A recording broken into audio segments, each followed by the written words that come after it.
O teu bichinho tá. Ok, got it. Então, essa parte, por exemplo, depois vocês colocam aí no chat ou buscam, quem quiser, que os pesquisadores de plantão adoram pesquisar, eu falo alguma coisa, eu já saio pesquisando tudo. Então, a Summit Lighthouse, Summit com dois M's, é uma das linhas, das tradições que trabalha muito com os mestres ascensionados. Então, também tem os Guardiões da Chama Violeta. Há muito tempo, uns 15 anos atrás, 20 anos, sei lá, eu era uma guardiã da chama violeta, né? Você entra na internet, tem os decretos que você faz para Mestre Saint Germain, tem umas oferendas assim de oração, acender velinha, e você faz essas declarações, esses decretos, essas invocações, trabalha com a chama violeta. Então, eu já fiz isso, eu era, pô, tem mais de 20 anos. Eu já buscava esse caminho que muito, muito elevado, as energias são fortíssimas.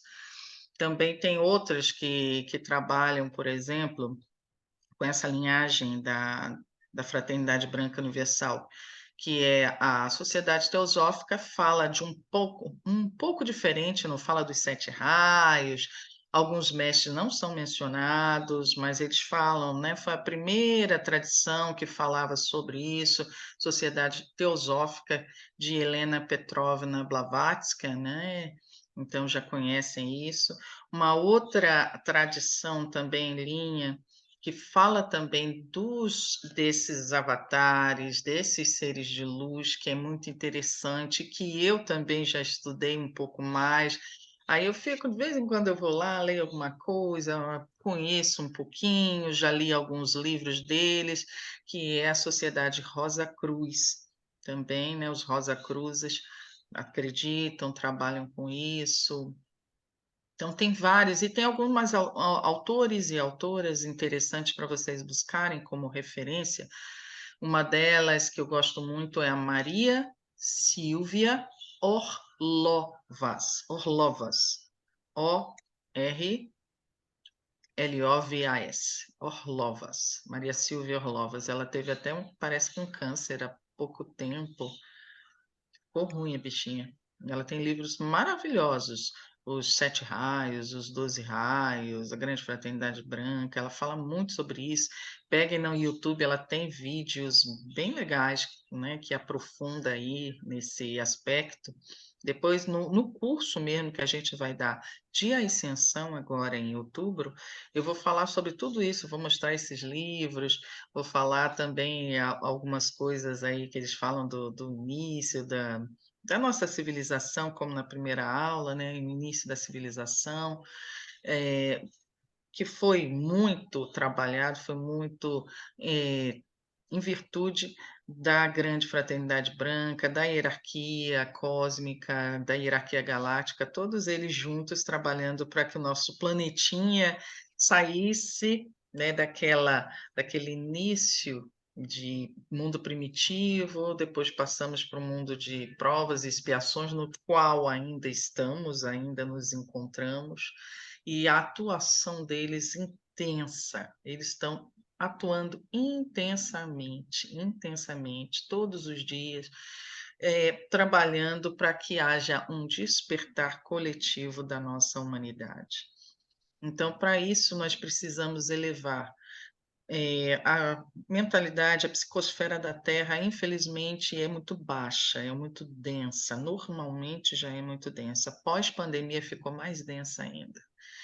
E uma das coisas que os mestres falaram, isso aí eu já recebi o recado, e não só eu recebi vários outros sensitivos, várias outras pessoas que trabalham dentro dessa egrégora também, em vários lugares, porque eu sigo muitos canais e tenho contato com outras pessoas também que trabalham dentro dessa egrégora.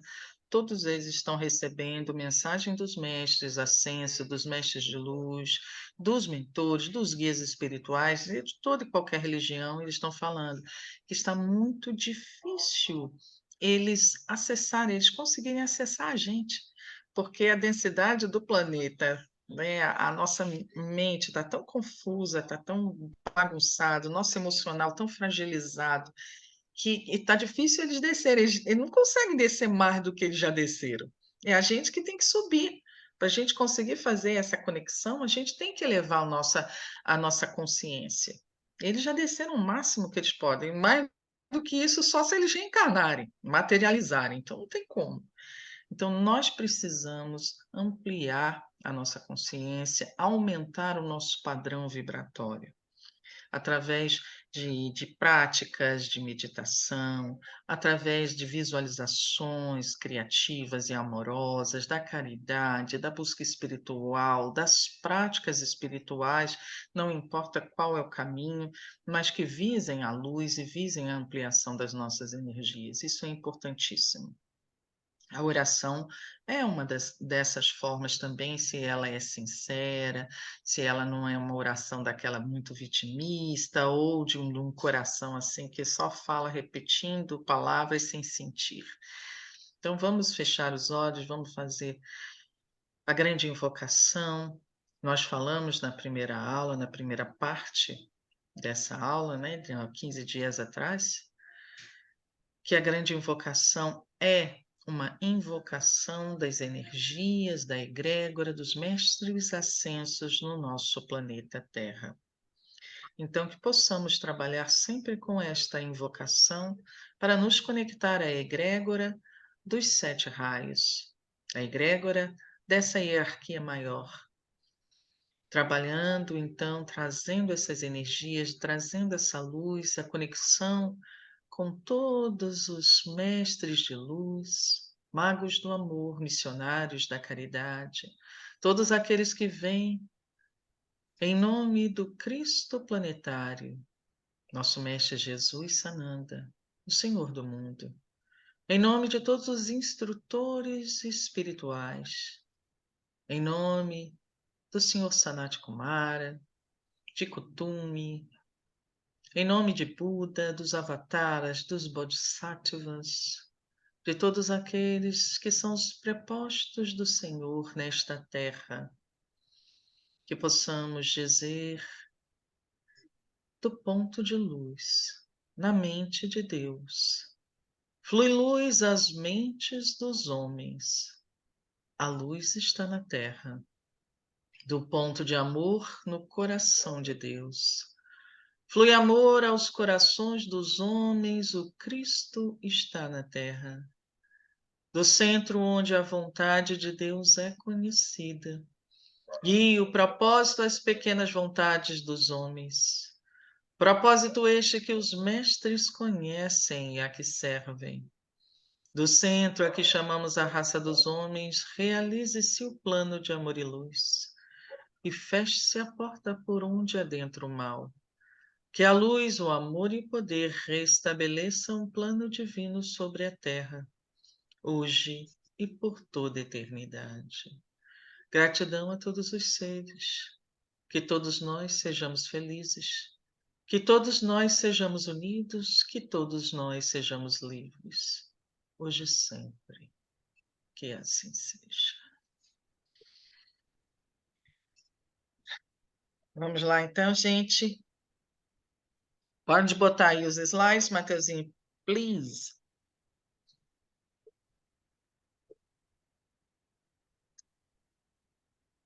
Então não caiu não, né?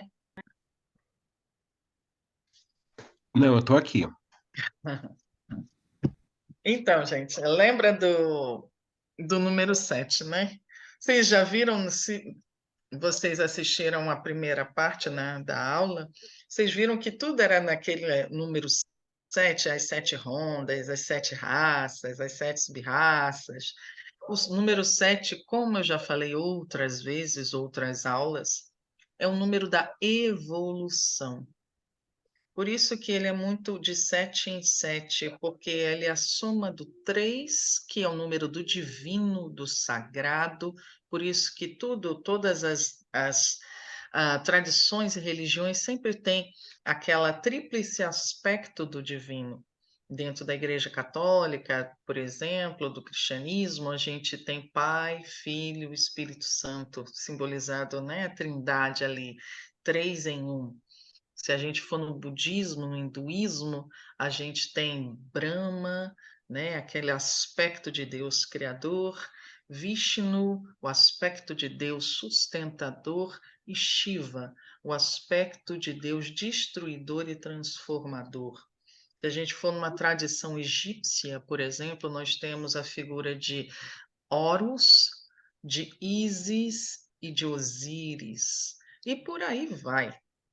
Então, várias tradições aí sempre tem esse tríplice aspecto, até porque a figura triangular é a primeira figura que a gente pode dizer assim, plana, não é? Aqui que fecha o primeiro espaço plano, o triângulo. Então, esse é o divino. Já o 4 é a figura que representa a matéria. Se um é o sagrado, o outro é o profano. O profano não é uma coisa negativa, é aquilo que, por exemplo, está no outro aspecto. Um é o céu, o outro é a terra. Um é o espírito, o outro é a matéria. Certo? Então é o 3 mais 4, mas nós precisamos dos dois aspectos. Não podemos só pensar no sagrado, sem pensar também nesse profano, nesse homem que trabalha, nesse ser que evolui na matéria, na materialidade. Esse aspecto também ele tem que fazer parte, senão não há evolução. E dentro desse aspecto da matéria também está a reencarnação, não é? Então, vocês vejam até que tem uma parte da nossa vida que nós vivenciamos e evoluímos na parte astralina e uma parte na parte material, né? Aí encarnados que eu estou falando. Então, 3 mais 4, 7. 4 o número da matéria e 3 o número do sagrado, do divino. Então, aqui a gente pode falar, por isso que tem muito essa coisa, né, desse simbolismo dos 7 raios. Não quer dizer que sejam exatamente 7 raios, mas que foi projetado, foi simbolizado, foi trazido em 7 aspectos, essas energias divinas, essas energias que chegam até nós lá da divindade. Lembra da outra aula dos planos cósmicos? Lá do grande sol central, do centro do universo, do coração do universo, que vem aquela energia, vem aquelas virtudes para a todo mundo, todos os cosmos, e também para a nossa galáxia, a Via Láctea, do coração da galáxia que recepciona essas energias, ela envia para todos os orbes que fazem parte daquela galáxia, inclusive para o nosso pequeno sistema solar. O nosso Sol recepciona todas essas energias e também ele espalha, compartilha essa luz com todos os orbes, todos os planetinhas e satélites que fazem parte do nosso sistema solar. Vamos parar de falar aí, por favor. Está aparecendo? Gente, quem é que está aí, por favor? Desliga. Isso. Quem estava com dúvida na última aula sobre orixá, orixá não é santo, orixá não é espírito. Há uma diferença entre anjos e orixás, gente. Anjos são espíritos, espíritos que já reencarnaram, espíritos que já erraram, evoluíram e ainda estão evoluindo e chegaram a um nível de evolução tal que hoje eles são chamados de anjos. São espíritos que já têm luz, espíritos que já deixaram para trás muito das nossas mazelas, do nosso ego. Por mais que eles ainda tenham muita coisa para poder melhorar, para poder aprender, mas já deixaram muita coisa densa para trás, muito ego, muito karma negativo já foi deixado. Esses são os anjos. Jesus é um anjo, Chico Xavier é um anjo, Dr. Bezerra de Menezes é um anjo, Francisco de Assis é um anjo. Então, esses são os ditos pelo Espiritismo, espíritos de luz, dentro do catolicismo, são chamados de santos, não é? Mais orixás, orixás são energias, são manifestações de Deus na natureza, nos reinos, nos elementos. Então, por exemplo, quando a gente pensa em Ansan, é uma manifestação da coragem, da movimentação de Deus ali, aquilo que vem do cosmos. Pensa na energia cósmica da movimentação, da mudança, da transformação que foi por nós antropomorfizada na forma de uma mulher que lida com os ventos. Então é só, vamos dizer, aquela imagem da mulher vermelha, né, com uma crina, né, de um rabo de cavalo ali, tudo. É só uma representação, mas na verdade não é um espírito ali, não é um ser, mas são energias, energias arquetípicas.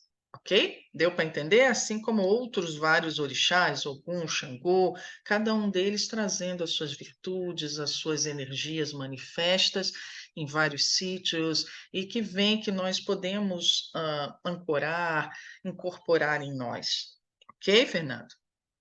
Continuando aí, por favor, vamos passar. Olha só, os 7 raios. A gente está falando aí aqui do aspecto dessas energias dos 7 raios no nosso planeta, tá? Claro que eles existem esses raios e muitos mais. Tem livros, por exemplo, da Maria Silvia que já fala de 12 raios, tem outros que já falam até de 72 raios, e tem um monte, porque isso são subdivisões. Você pode pegar os 7 raios ali, as 7 cores principais do espectro visível, não é? Pensa no arco-íris.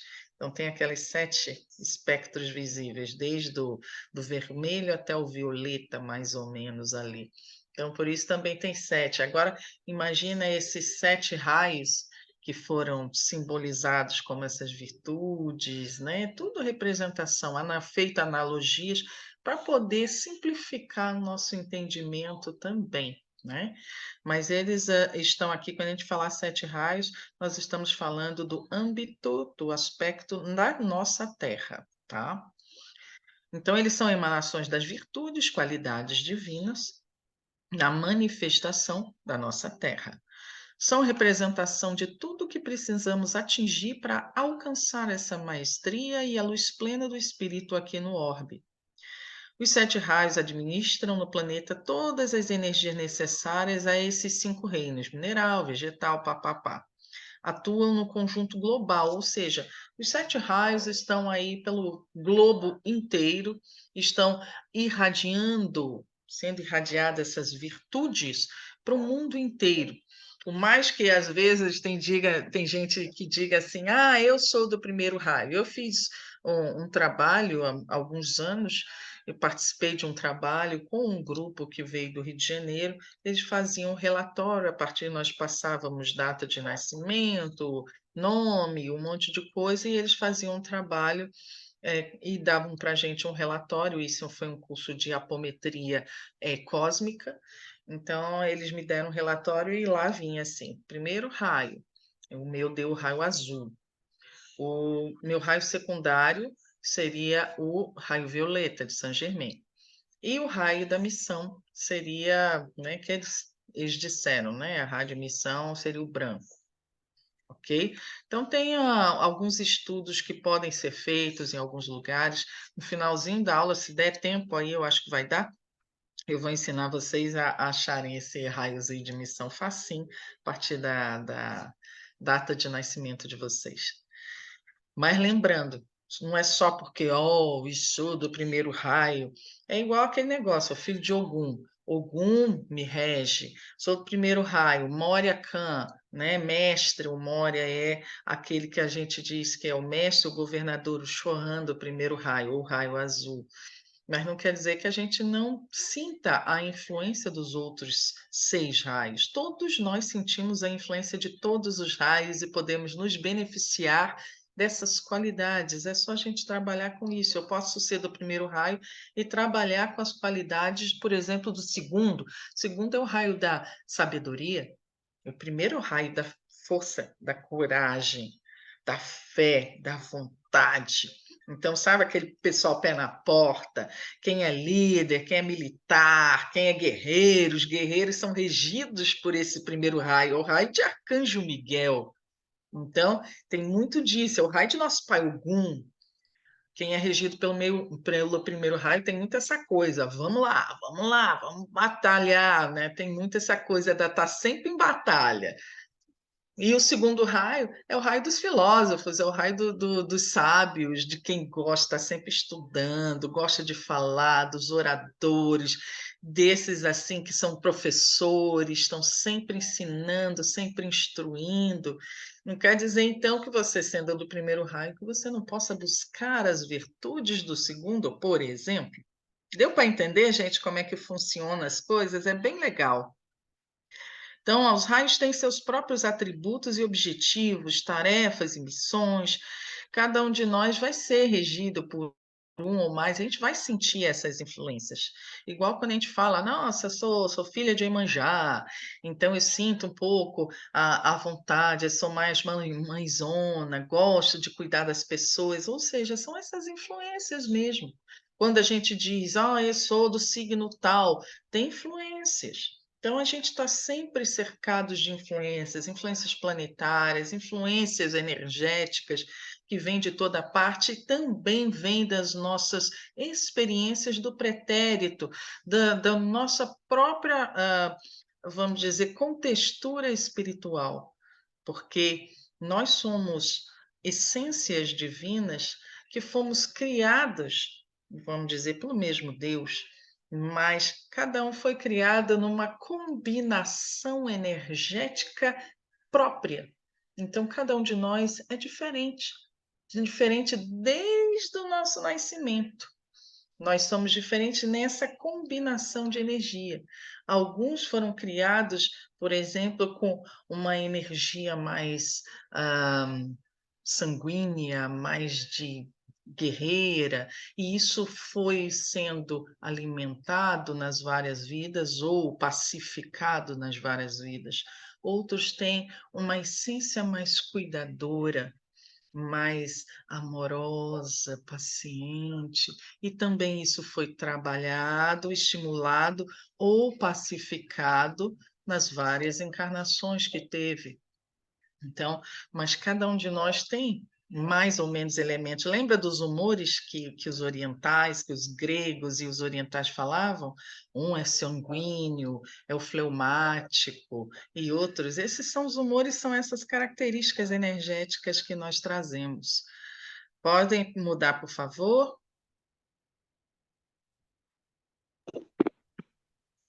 Olha só, gente, essa aqui é mais ou menos, tá? Não vou dizer assim que é igualzinho. É a imagem que a gente vê muito na internet dos 7 mestres ascensos, dos mestres dos 7 raios.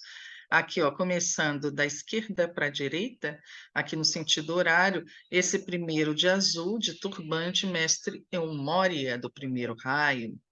Esse aqui com o olhinho puxado, tá?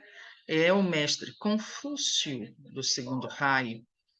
Aqui a mestra Rovena, do terceiro raio, raio rosa. No meio é o mestre Serafis Bey, Choan, do raio branco, cristal, quarto raio. Esse aqui de verde é mestre Hilarion, Choan, do quinto raio, raio verde. Esse aqui é mestra Nada, Choan, do sexto raio, raio rubi dourado. E esse aqui é Mestre Saint-Germain, do Chohan, do sétimo raio, raio violeta. Tá? Então, isso aí depois eu vou falar mais à frente. É só para que vocês vejam as carinhas. Eles são lindos, lindos em todos os aspectos. Então, essa luz, essas energias, essas forças divinas, elas são irradiadas do universo para nós, para cada orbe que faz parte do nosso cosmos e chega também para a nossa Terra, assim como para todos os outros.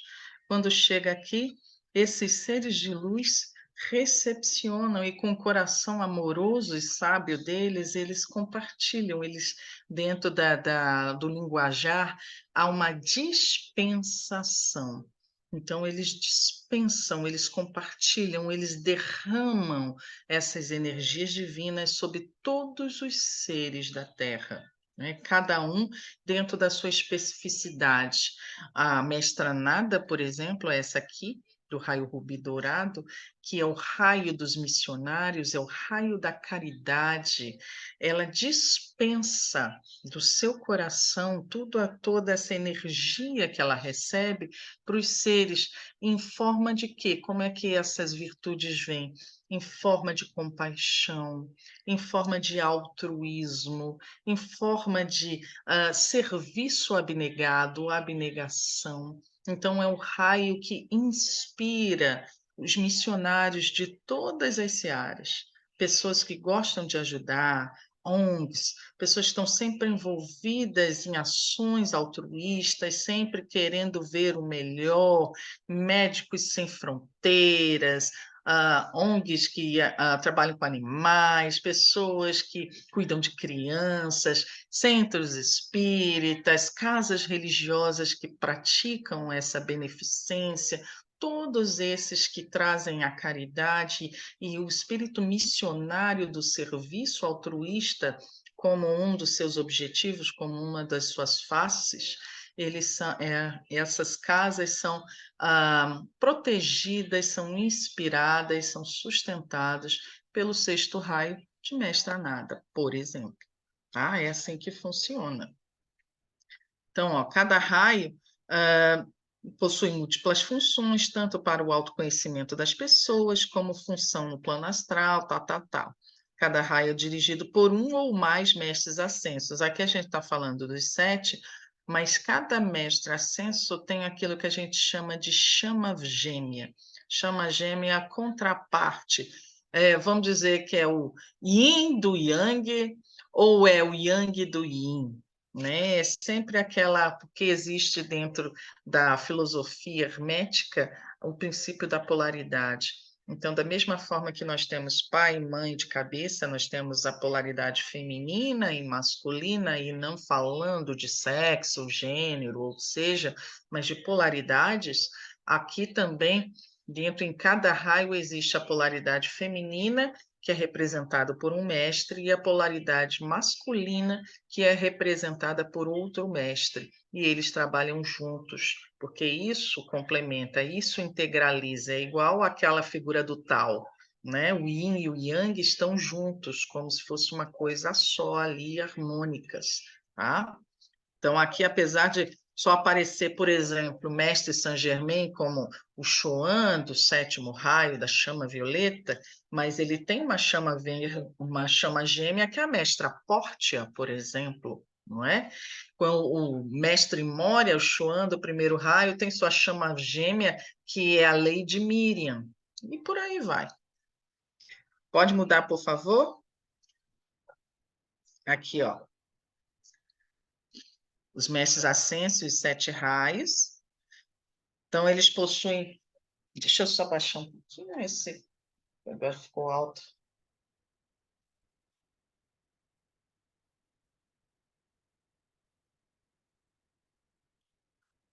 Então, os mestres ascensos possuem diversas experiências reencarnatórias. Tem gente que acha que de onde eles vieram e tudo. Muitos mestres ascensos tiveram várias encarnações. Por isso que eles são mestres aqui, gente. Eles tiveram várias encarnações na nossa Terra. E eles conseguiram vencer as suas questões interiores, as suas vicissitudes, eles transcenderam as limitações do ego. E hoje, por isso que eles estão falando, ascensionaram dentro do nível da nossa Terra, tá? Porque a gente está todo falando aqui a nível planetário. Então, talvez para um mundo superior, eles sejam ainda espíritos até primitivos, para um mundo muito superior. Mas para a nossa Terra, que é um mundo de provas e expiações, eles são top de linha. Eles são dos mais avançados, né? Os mestres ascensos são dos espíritos mais avançados que hoje estão dentro da vibração do planeta. Tá? Então, Mestre Jesus não é mestre ascenso, não é dos 7 raios, ele é acima. Ele é o governador planetário. Mãe Kuan Yin, mestra Kuan Yin, é uma mestra ascensa. Mestre Buda, ascenso. Francisco de Assis, Kutume, né, também chamado de Kutume, ascenso. E vários outros, né? Tem o Babaji e muitos aí que algumas pessoas nem conhecem, são todos ascensos já, né? Se libertaram desse karma, não precisam nem reencarnar de novo, já estão livres da roda do samsara. Os dirigentes dos sete raios são chamados de Chohans, tá? Isso aí é uma palavra em sânscrito que quer dizer como se fosse assim, o mestre, né? O diretor, por exemplo. Ou mestres ascensos são seres que possuem evolução espiritual de forma avançada e eles têm maestria para emanar luz, amor e empatia. Então, quando nós, por exemplo, quando começamos a trilhar o caminho dentro dessa egrégora da fraternidade branca, dentro da egrégora da luz, quando eu falo a egrégora da fraternidade branca, não é a gente seguir esses ensinamentos dos sete raios, eu posso nem saber que esse existe, e eu posso, no entanto, ser um discípulo dos mestres. Eu posso ser, por exemplo, budista, e eu posso ser um discípulo dos mestres sem saber que eles existem. Basta que eu esteja no caminho do autoconhecimento, da caridade, do altruísmo, que eu busque na minha vida ser uma pessoa melhor para mim e para todos os seres. Se eu busco isso na minha vida, eu automaticamente eu já estou trilhando o caminho da maestria e o caminho da luz dos mestres ascensos, entendeu?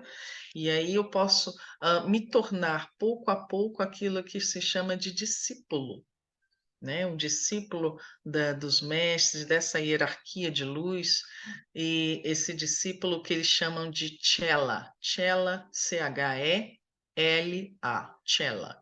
Então, eu posso ser um Chela e nem saber, né? Do outro lado, eu posso estar servindo, trabalhando, posso ser um enviado, né, dos mestres na Terra ali. Não que a gente seja perfeito, não é isso.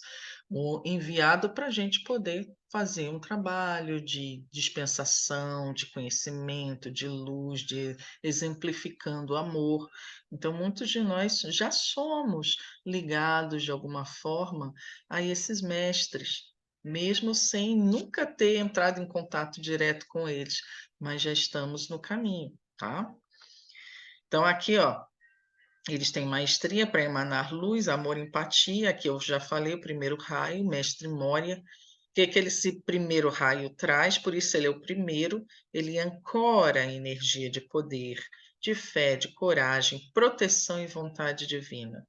Por isso que é o raio da abertura, é o primeiro raio que chega para tudo. Quando a gente nasce, aquela energia de nascimento, o bebê precisa fazer força, a mãe precisa fazer força para o neném nascer, para parir uma nova vida, nessa vontade, eu quero que meu filho nasça, ela faz aquela, empurra essa energia, essa vontade, essa fé, esse poder de gerar uma vida. Olha só que coisa linda.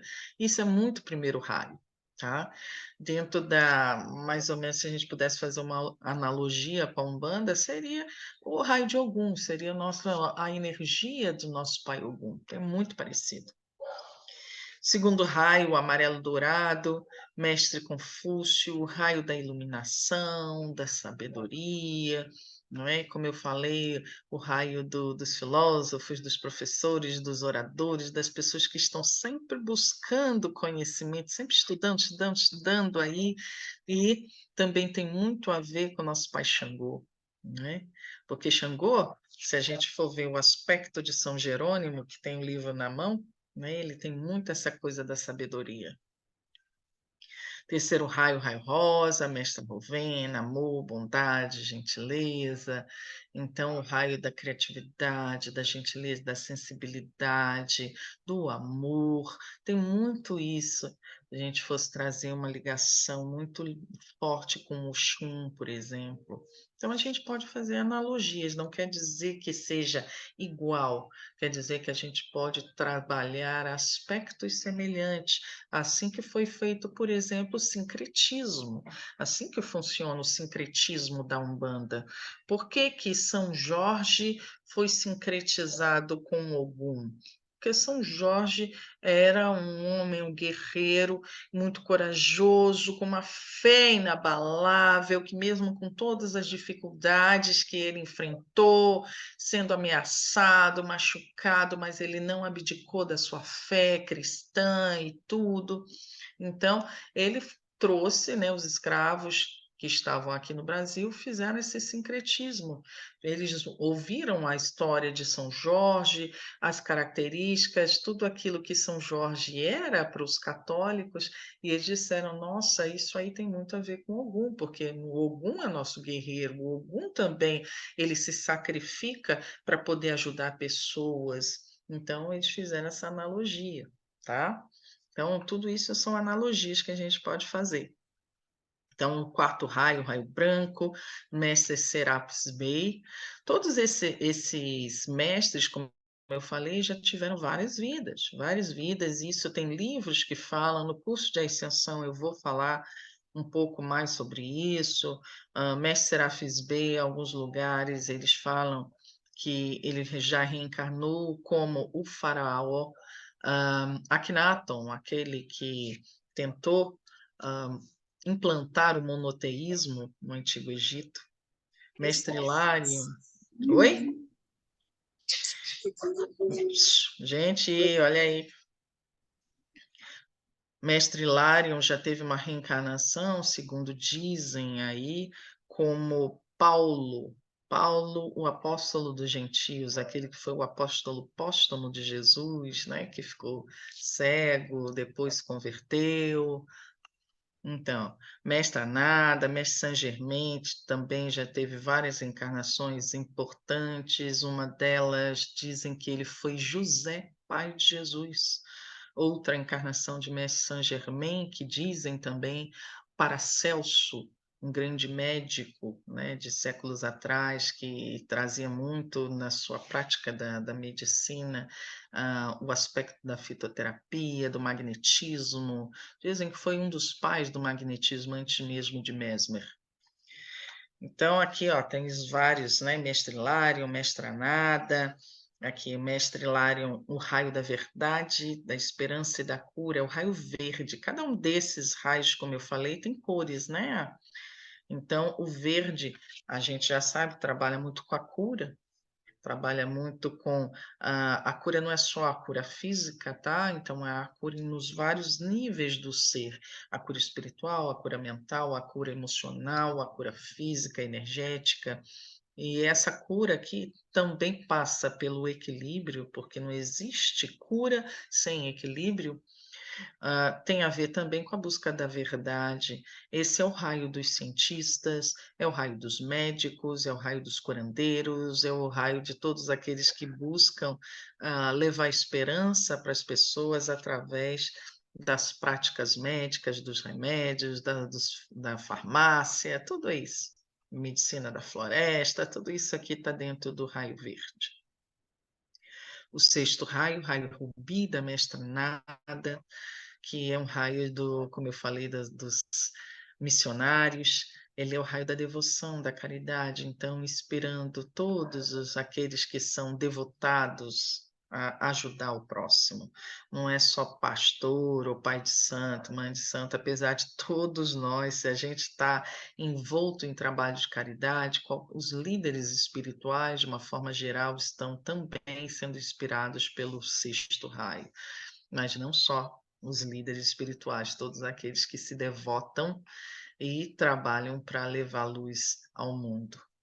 Sétimo raio, raio violeta, Mestre Saint Germain, também bastante conhecido, raio da transmutação alquímica, né? Então, alquimia, magia, quando a gente fala a parte magística, a parte alquimia, não é a alquimia de pegar chumbo e virar ouro, porque isso aí é a parte muito terra, muito tosca da alquimia. Quando a gente fala alquimia, é a transformação do homem chumbo para o homem ouro, ou aquele homem pequeno, o homem atrasado, o homem ainda envolto na sua inferioridade, e transformar esse homem num homem Deus, num homem luz que ele verdadeiramente é. Essa é a verdadeira alquimia.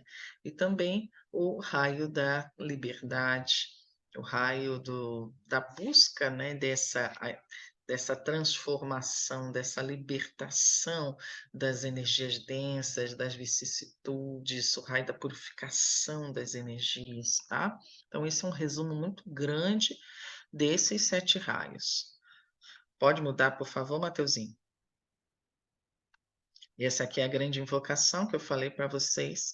Depois vocês busquem, eu fiquei decorando, né, algumas orações, é importante que a gente decore, e algumas formas de decorar algumas orações é através da música. A música ajuda muito a gente decorar. Mas a grande invocação eu tive que decorar mesmo, e fiquei lendo umas 50.000 vezes. Então, ó, é uma oração mundial e não sectária. Foi traduzida em mais de 80 línguas e dialetos. Ela é conhecida em vários lugares do mundo. No início, ela estava de posse dos mestres, segundo dizem, né, da Grande Fraternidade Branca, no idioma Senzar. Esse idioma, quem falou sobre ele também foi Blavatsky, e dizem que era um idioma falado pelos espíritos de luz lá há milhares e milhares de anos, gente. Para vocês verem, uma língua perdida, uma língua que era falada pelos grandes sábios da humanidade, que foi trazido pelos seres das estrelas, sendo falado pelos seres das estrelas que passaram para os sacerdotes lemurianos, atlantes, para os sábios da antiguidade remota, e aí acabou que essa linguagem foi pouco a pouco se perdendo, e hoje dizem que quem sabe, se é que sabe realmente, são só alguns monges mais avançados do Tibete ou de alguns lugares assim, tá? Sim, sim. Então, ó, o idioma Senzar, que é a linguagem secreta dos adeptos e iniciados. Então, os adeptos, os iniciados, são todos aqueles que já são, vamos dizer, os seres que estão dentro dessa egrégora da Fraternidade Branca Universal, mas são discípulos muito avançados, tá? São os mestres ou os discípulos avançados, eles que têm acesso a esse idioma Senzar. E que em sua maior parte é hieroglífico. Esses antigos símbolos foram traduzidos para o inglês moderno pelo mestre Djwhal o tibetano. Eu vou mostrar ele mais para frente.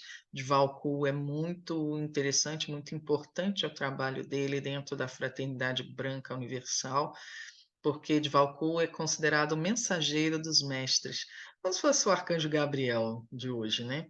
Então, ele é um mensageiro e ele está sempre, vamos dizer, ajudando. Ele é responsável por todos aqueles que estão se tornando os discípulos que estão trabalhando para aprofundar o conhecimento, para levar essa luz adiante.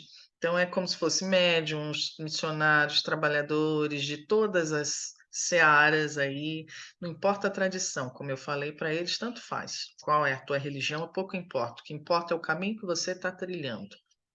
Então, é mestre de Valku que vai trazendo essas informações e vai orientando novos discípulos no processo ascensional, o qual posteriormente transmitiu a teosofista inglesa Alice Bailey. Então, essa aqui é a grande invocação que eu gostaria que todos vocês aí, tá? Abram aí, por favor, o áudio de vocês. Rapidola. Abra aí, gente, o áudio. Todo mundo abrindo o audinho. Isso. Abrindo. Agora nós vamos fazer essa grande invocação para vocês sentirem a força dessa oração, tá? Podemos, gente? Sim, temos. Sim. Então, vamos lá, fazer juntos, todo mundo. A grande invocação. A grande invocação. Isso. Juntos. Para o ponto de Ponto luz de luz na mente de Na mente de Deus. Deus. Flua a luz às das mentes Mentes dos dos homens. homens. Que a Que a luz luz desça deixe a essa terra. terra. Do ponto de amor no no coração de coração de Deus. Deus. Flua amor aos corações dos Corações homens. dos homens. Que o Cristo desça a Essa terra. terra. Do centro onde a onde a vontade vontade de de Deus é Deus conhecida. conhecida, Guie o propósito propósito das pequenas vontades dos Vontades homens. dos homens. Propósito que os mestres conhecem e Conhecem e servem. servem. Do centro a que chamamos a raça a dos raça homens. dos homens. Realize-se no plano de Realize-se amor e luz, amor e luz. selando-se para sempre a Para porta sempre a porta onde habita o mal. Habita o mal.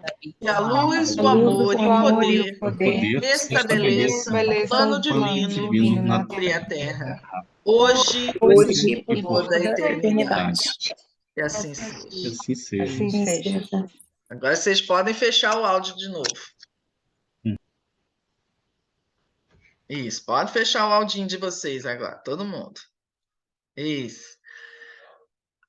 Eu sei que faz microfonia, mas não tem problema. O importante não é a microfonia, é vocês falarem em voz alta, lerem em voz alta essa oração. Por quê, gente? Dentro de todo o trabalho, quando a gente começa a trabalhar na linha da Grande Fraternidade Branca, isso eu vou ensinar para vocês no curso, o poder da palavra, o poder do verbo é crucial.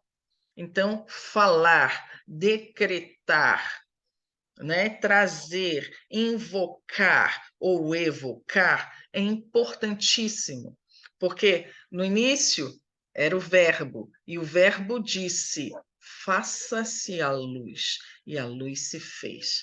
Então, a partir disso que a gente está vendo lá no início da Gênese, não é? Esse poder do verbo é muito trabalhado dentro da Grande Fraternidade Branca.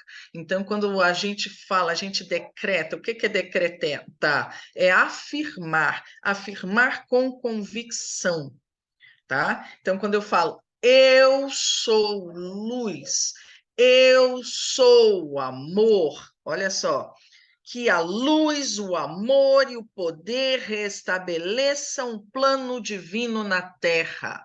Então, eu estou decretando, eu estou afirmando, eu estou trazendo com convicção essa energia, com fé. Lembra que aqui, ó, inclusive na grande invocação está falando luz, amor e poder. São exatamente as primeiras energias ali, ó. Poder é o Pai, certo? A luz já seria, por exemplo, a parte do Espírito Santo. O amor é o Filho, é o fruto do amor. Então, aí já é a divindade, é o Pai, Filho e Espírito Santo, é a trindade divina simbolizada nessas três virtudes. Tá? Então, por isso que a gente fala dentro da Fraternidade Branca, a gente decreta, a gente invoca tudo que a gente puder falar em voz alta, em oração, com convicção, isso é energia que a gente está ancorando. Não, de forma alguma. Então, quando a gente fala aqui, o Cristo dessa terra, né? Tanto que quando eu leio agora, quando eu falo assim, o Cristo está na terra. Esse aqui, quando o Alice Bailey trouxe essa oração, essa invocação, isso foi século XIX, ou início do XX, por aí. Então, já tem mais de 100 anos, em torno disso, ou perto de 100 anos. Então, ela falava assim, que a luz dessa terra. Hoje, alguns de nós que estudamos ou seguimos essa linha também da Grande Fraternidade, a gente já lê, em vez de assim, que a luz dessa terra, que é como se fosse uma coisa para o futuro, né? A gente já fala, a luz está na terra, ou seja, é agora, é agora. Que o Cristo dessa terra, o Cristo está na terra, entendeu? A gente fala tudo no presente. Então, mas esse Cristo não é que ele não está na Terra, ele sempre esteve e sempre estará. quando a gente fala o Cristo está na Terra, é aquilo que ele representa, tá? Então, ele representa a paz, o Cristo é o príncipe da paz, ele representa o amor, ele representa a cura, ele representa a harmonia, o equilíbrio, tanto que é o raio branco ali também, o Cristo, ele lembra que o branco tem todas as cores dentro de si, ele é como se fosse a representação do branco cristal, ok? Entendeu, Lorena? Então não é literalmente, não, é a representação, é o simbolismo daquilo que o Cristo é. Pode mudar, por favor? Olha os 7 arcanjos aí. Lembra quando eu falei na aula passada sobre os arcanjos e os anjos? Cada um desses arcanjos aqui é um arcanjo ligado a um dos raios. Qual é a diferença dos mestres ascensos para os arcanjos? Os arcanjos são aqueles que recepcionam as energias cósmicas, transmitindo para o nosso planetinha azul, né, dentro das suas especificidades. Então, por exemplo, o primeiro raio, como eu falei, o raio de Mestre Moria, o raio da fé, da coragem, da vontade, da proteção divina e por aí vai. E ele, como é que chega essas energias? Né? Lembra que eu falei que vem lá do universo e chega até ali e é dispensado, né? Vem o mestre Moria, vem esses mestres ascensos, eles recepcionam essas energias e derramam, dispensam, né, sobre todos os seres aqui da nossa Terra. Agora, como é que essas energias vêm? Quem é que sustenta a nível extra-terra essas energias? Arcanjo Miguel, ok? Então, o Arcanjo Miguel é um ser, né, de grande luz, é mais do que um anjo, é um arcanjo, arqueos, quer dizer, antigo. Então, o arcanjo seria, vamos dizer, um nível posterior à angelitude. Né? Então, o arcanjo é bem mais do que um anjo, tanto que um arcanjo não reencarna mais. Um anjo pode reencarnar se assim ele o quiser, se assim ele vier em missão, como Jesus. Jesus, por mais dificuldade que ele tivesse, passou milênios aí se preparando para reencarnar. Dizem que 10 mil anos ele levou para poder reencarnar na Terra, para se preparar e conseguir vir à Terra, porque ele teve que novamente formar, limpar, higienizar, muita coisa teve que ser limpo, retirado da terra, porque senão um ser de tanta luz não conseguiria permanecer com tamanha densidade.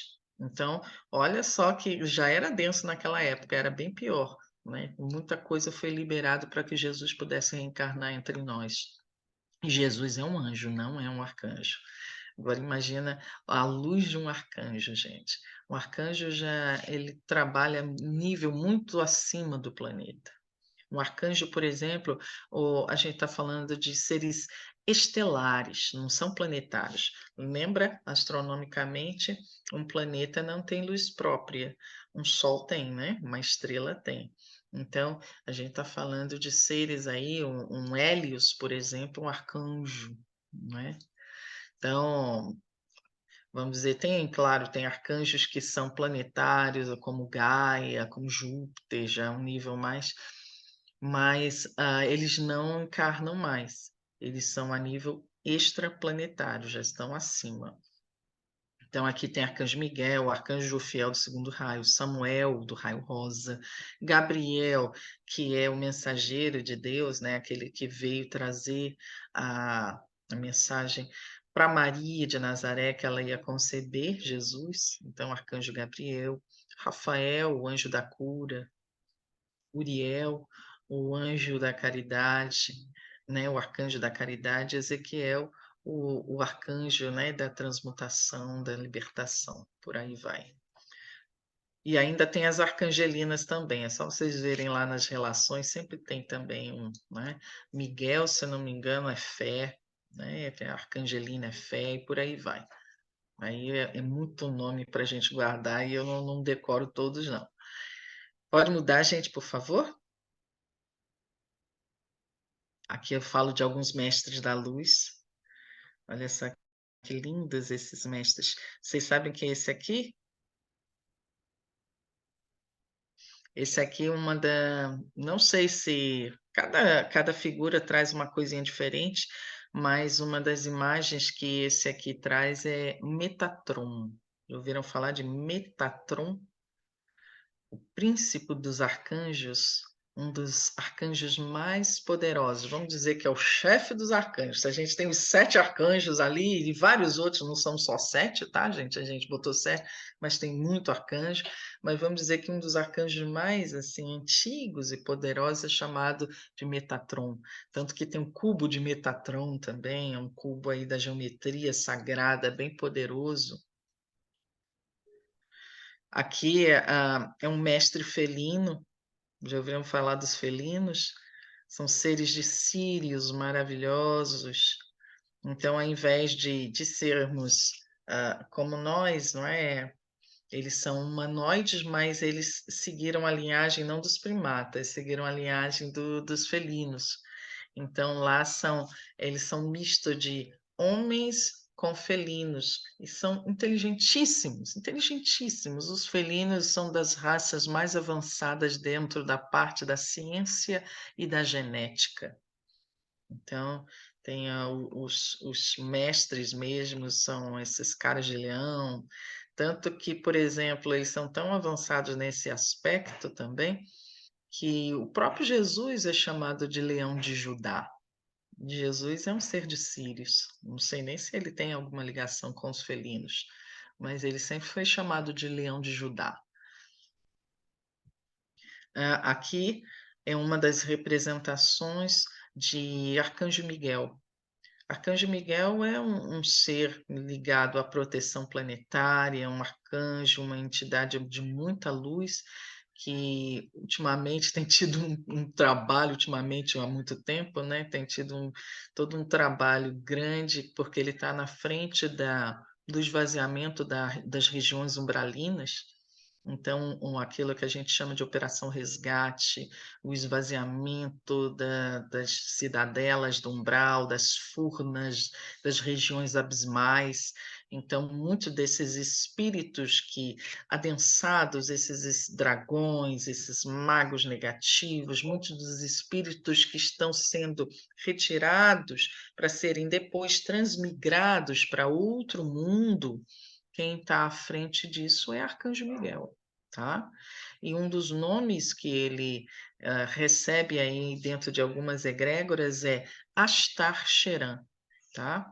Então, Astar Sheran, para algumas tradições, ele seria um ser, né, um ser estelar, um comandante de uma frota intergaláctica muito grande. Então, a frota de Astacheran tem muitas naves, tem milhares de naves espaciais e inúmeros guardiões, inúmeros seres, né, espíritos de toda a galáxia ligados ali a essa energia e responsáveis pela libertação de muitas almas, pela proteção de muitos orbes, certo?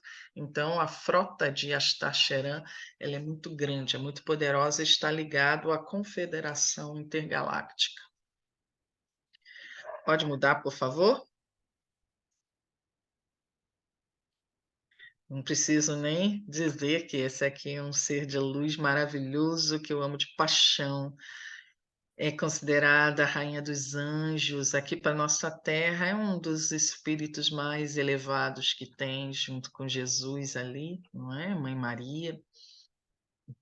Dizem que Mãe Maria, olha só, o foco de Maria no Sagrado Coração, o templo da ressurreição, ela é responsável por dispensar, como eu falei, derramar, transbordar o amor, a compaixão sobre todos os seres da Terra. Tá? Então, ela tem muita conexão, sim, com o raio rosa, com Mestra Rovena, ela também é membro do Conselho Kármico, e ela é ligada também a um conselho Rosa de Órion, onde tem muitos espíritos que são ligados a essa parte do raio rosa, que eles avaliam caso a caso. É uma parte do conselho kármico mas eles avaliam caso a caso as situações de cada um de nós, os karmas, o caminhar, tudo aquilo que vem acontecendo, e eles trazem a energia do amor, porque cada conselho vai trazer uma energia, vai trazer um aspecto, enquanto tem alguns que trazem um aspecto kármico, como, por exemplo, aquele ligado a Melquisedeque, que traz muito a justiça. Tem outros aspectos, né? Tem o Conselho Rosa, trabalha muito com a linha do amor. Então, porque tudo isso entra, dependendo do contexto, dependendo do caso, você não pode simplesmente chegar e através da justiça, né? Aquele quem deve paga, quem merece recebe. Depende, gente. Depende. Imagina uma pessoa que vai e faz alguma coisa, mas sem saber que está errando, ou sendo induzida por conta de várias fragilidades, de vários problemas, de várias dificuldades. Aquela pessoa tem um contexto. É diferente de uma pessoa que faz de caso pensado, que erra e prejudica por prazer, porque quer passar por cima dos outros. É outro contexto completamente diferente. Então, você não pode julgar da mesma forma questões completamente desiguais, entendeu? Verdadeira justiça não é isso? O princípio da igualdade não é isso? Tratar igualmente os iguais e desigualmente os desiguais. Então, tem todo o contexto dentro da justiça cósmica. Tem a lei de ação e reação, mas tem uma lei acima dessa de ação e reação, que é a lei do amor. Né? E esse conselho tem muito a ver com isso, ele que aplica a lei do amor. E isso tem essa parte, é o princípio da equidade mesmo, a lei da igualdade aí. Pode mudar, por favor?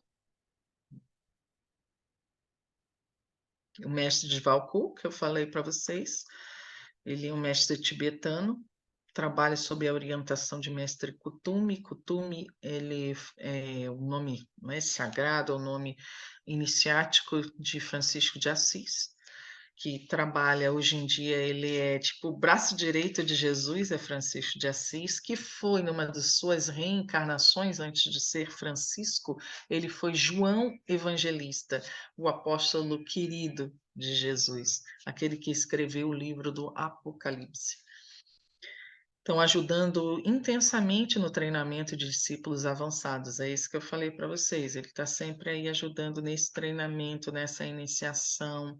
Quando eles identificam alguém que está despertando, uma pessoa que está, vamos dizer, se abrindo realmente para o amor, que está começando a compreender a vida de uma maneira mais altruísta, mais ampla, eles enviam como se fosse o mestre de Valku, ou mestres, né, ou seres ligados a ele, para ali ajudarem a conduzir essa pessoa nessa jornada de despertamento, de evolução, de ascensão. Então, ele é considerado o mensageiro dos mestres. Pode mudar, por favor? Mestra Kuan-Yin, alguém conhece a Mestra Kuan-Yin? Mestra Kuan-Yin é uma das mestras ascensas mais conhecidas e é uma das minhas paixões também. Quando, muitos anos atrás, eu acho que antes da fraternidade existir, Fraternidade Nossa Casa existir, eu trabalhava já com essas egrégoras da Fraternidade Branca e eu era canalizadora, né? Canalizar é você entrar em contato com essas mentes, com essas energias e você trazer a mensagem. Então, eu canalizava várias mensagens. Eu já canalizei Mestre Kuan Yin muitas vezes, canalizei Mestre Moria, Mestre Kutumi e alguns outros mestres também aí, Mestre Afis Bey.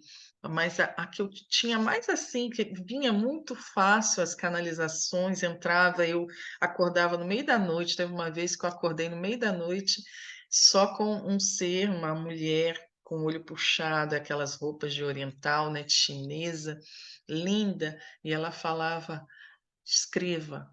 E eu pulei da cama no escuro, quase me batendo ali, peguei o primeiro caderno que tinha, uma caneta, e eu passei 2 horas escrevendo ali, no meio da madrugada, escrevendo um monte de mensagem que ela me mandava. E depois disso foi a partir daí que acabei, vamos dizer, criando, quase canalizado esse curso de ascensão. Foi ela que pediu para que eu trouxesse um curso que passasse para as pessoas o ensinamento dos mestres ascensos, porque as pessoas precisavam conhecer sobre eles, precisavam saber que existiam esses seres que estavam ali por nós. Entendeu? Com todo o amor, sustentando as energias, guiando como se fossem pais, mães, avós e tudo, mestres ali, a nossa caminhada, que nós não estávamos sozinhos de forma alguma. Então, isso foi um pedido de Mãe Quanin, e até hoje nós estamos aí trazendo esse curso e esses conhecimentos a pedido dela. Por isso que eu sou muito, muito, muito apaixonada por Mestra Quanin. Então, Quan Chi Yin significa a soberana que se preocupa com os lamentos do mundo. Ela é como se fosse a representação no Oriente de uma deusa. Não que seja uma deusa, né, gente? As deusas são representações também arquetípicas. Então, mas ela é um ser, é um espírito de uma evolução muito grande, que já se libertou da roda do karma também, e ela é considerada a deusa da compaixão e da desculpe, a compaixão e do perdão, não é? Então, todos os seres que precisam, que estão passando por dificuldades e precisam dessa compaixão, precisam desse olhar misericordioso, Mãe Kuan-Yin está ali né, dispensando a sua luz para eles. Ela é a Chohan, ela é a diretora, a mestra do raio lilás.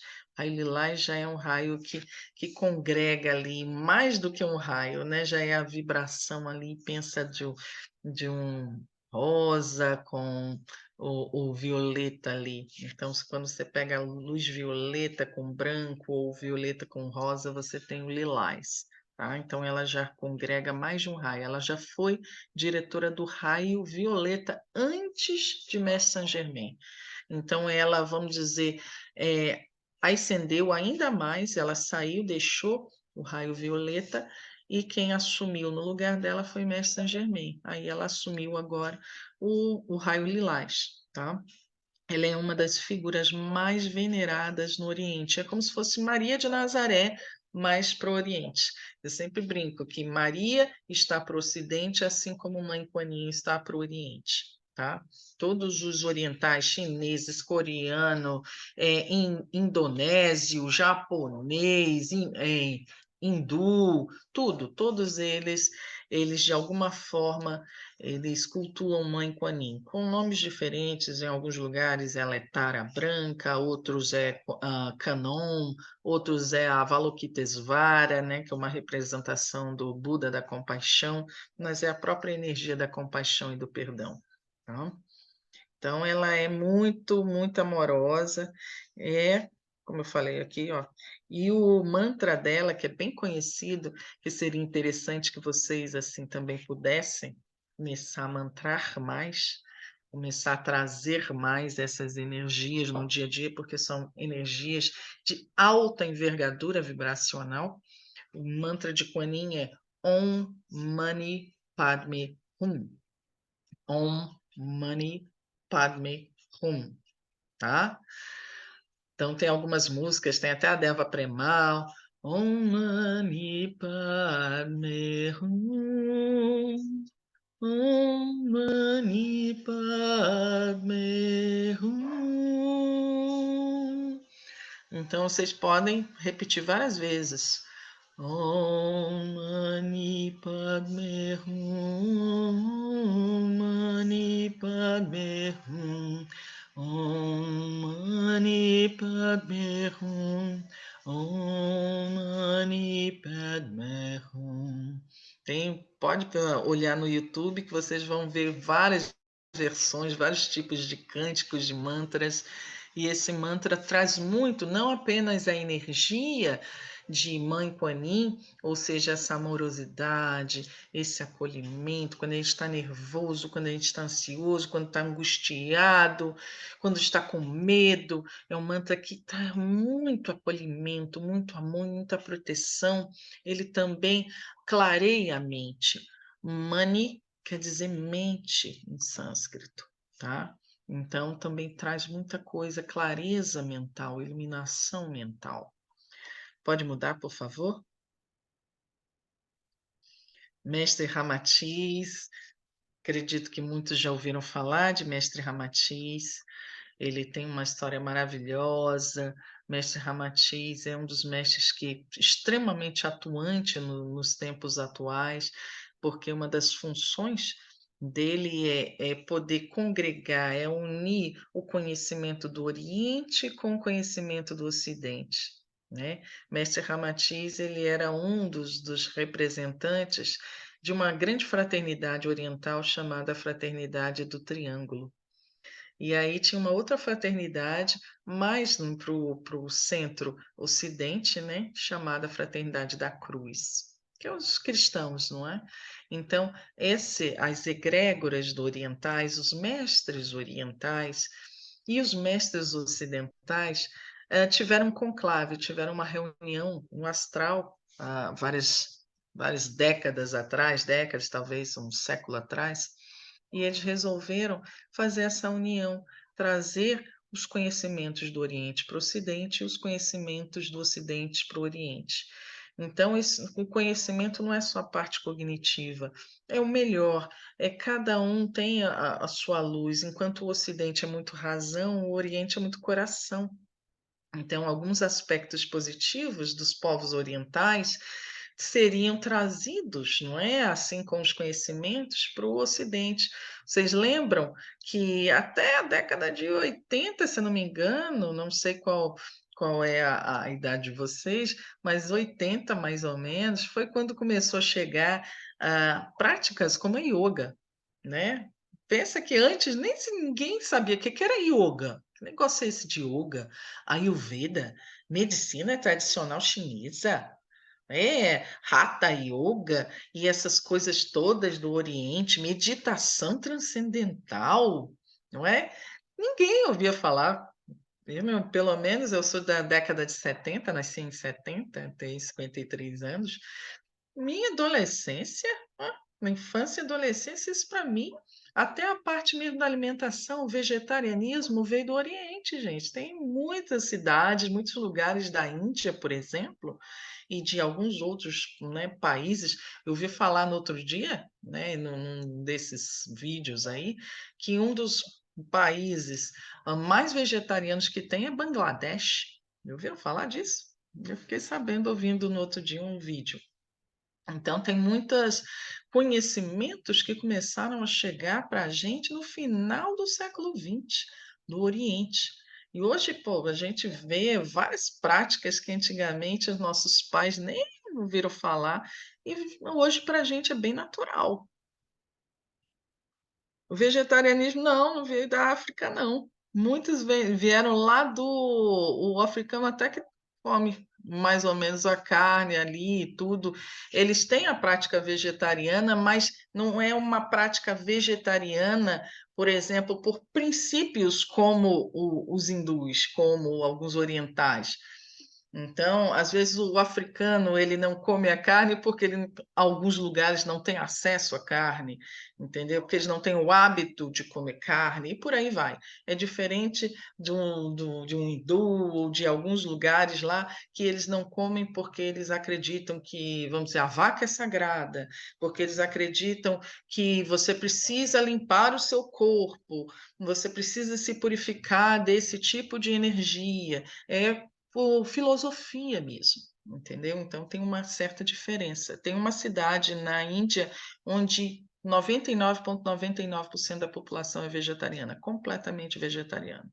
É a cidade, uma das cidades mais vegetarianas do mundo também, né? Mas é uma cidade, né? Diferente de Bangladesh, que é quase o país todo.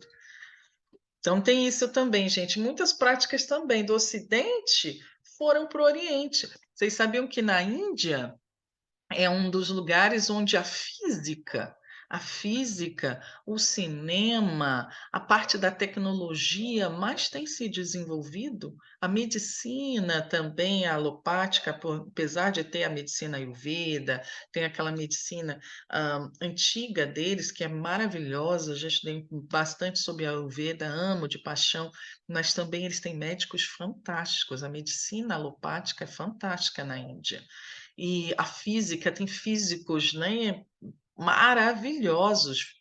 Tem físicos aí de alta envergadura. Vocês viram nesses últimos dias que chegou, se não me engano, um módulo lunar hindu? Vocês viram que chegou lá né, como é que chama? Não sei se foi um satélite, se foi um módulo, né? Então, ele pousou na Lua e disseram que o russo bateu na Lua, né? Chocou. O russo não deu certo, não. Aí eles ficaram pé da vida. Mas o hindu foi lá direitinho. Porque eles são muito avançados, gente. É um dos países que está mais avançado nessa parte mesmo da astronomia, da física, da ciência. O cinema também, ouviram falar de Bollywood? Bollywood, os filmes hindus aí têm feito muito sucesso. Bollywood é meio que, né, uma corruptela aí de Hollywood, mas ligado lá na Índia, né? Não sei se tem a ver com Bangladesh. Agora já ouvi falar até de outro lugar na África que estão querendo também fazer um centro de cinema ali. Mas se eu não me engano é na Nigéria, sei lá, sei lá, um desses lugares aí. Deixa eu ver quem é. Eles são extremamente inteligentes. Aham, é isso aí, muito bem. Os matemáticos hindus tem um filme que eu vi sobre esse matemático hindu, eu não lembro o nome dele, porque nome hindu é difícil da gente guardar, mas o cara, ele era quase um menino de rua, né? A família paupérrima, ele vivia praticamente na rua, ele pegava livros do lixo. Ele tinha um livro que ele achou de matemática avançada, largado no lixo. Ele começou a estudar e aprendeu matemática sozinho, sozinho ali, e foi uma das maiores sumidades da história da matemática até hoje. E depois eu passo o nome do filme para vocês, e era um hindu fantástico. Então tem muito disso, muito desse intercâmbio que está acontecendo, porque o negócio não é sectarismo, não é, ó, o Oriente se vira, né, evolui por um lado, porque o Oriente também tem essa busca muito pelo transcendental, pelas coisas espirituais. O Ocidente tem muitas coisas, essa busca pela parte da matéria, por conta do capitalismo, do racionalismo, e por aí vai. Mas justamente para fazer com que esse desenvolvimento fosse de uma forma mais equilibrada, essa espiritualidade amiga fez com que esses dois mundos começassem cada vez mais a se unir. Né? Porque nós temos razão e emoção, e não é para a gente escolher uma ou outra, é uma e outra. Para a gente ser um ser completo, um ser melhor, a gente precisa trazer, sim, a intuição, e precisa trazer também o pensamento, as ideias, a racionalidade. A gente precisa trazer um lado e outro, precisa trazer a matéria, o desenvolvimento da tecnologia, mas também precisa trazer as coisas do espírito. Não podemos só viver aqui para o aqui e agora, senão o materialismo vai nos consumir até não restar mais nada, mas também não podemos viver fora da casinha o tempo todo, numa pobreza sem fim, entendeu? Por isso que também na Índia tem tanto esse contraste, né? Porque ao mesmo tempo que tem muita coisa lá para cima, muita, vamos dizer, desapego em alguns aspectos, no outro lado já está começando a vir esse enriquecimento, essa busca.